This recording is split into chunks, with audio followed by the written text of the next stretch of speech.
Hello everybody, and welcome to the beginning of section 2.2. We are looking at page 47 in the workbook, and in this section it's going to be our goal to come up with a way of representing linear transformations, a linear transformation as a single matrix.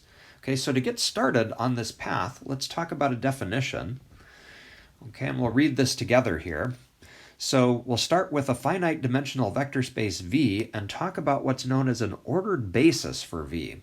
Okay, and basically an ordered basis is it's the same thing that we know from before as being a basis, a set that's linearly independent and that spans our vector space. With one additional property, we'd like to also pay attention to the order in which we write down the vectors. That's the one change here.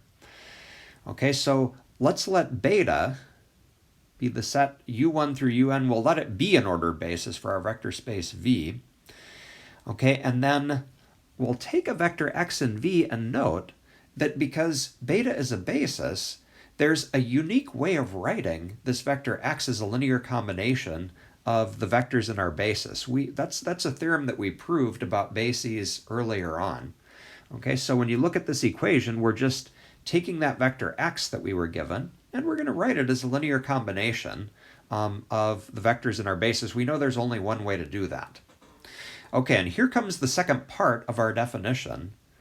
Okay, we define the coordinate vector of x relative to our basis to be this column vector. Notice that a1 through an are just the coefficients on this linear combination that we use to build x.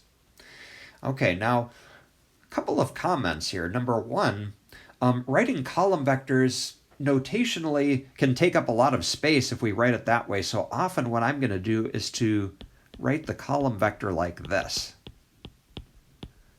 Okay, recall that transpose, that t on the end, is just a way of saying we're going to take that and turn it on its side. Okay, same thing as writing it as a column though.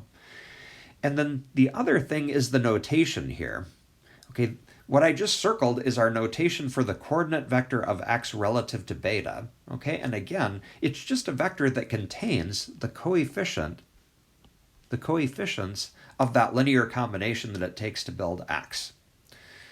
Okay, so lots of information contained in that definition. In the next video, we'll get started working with that.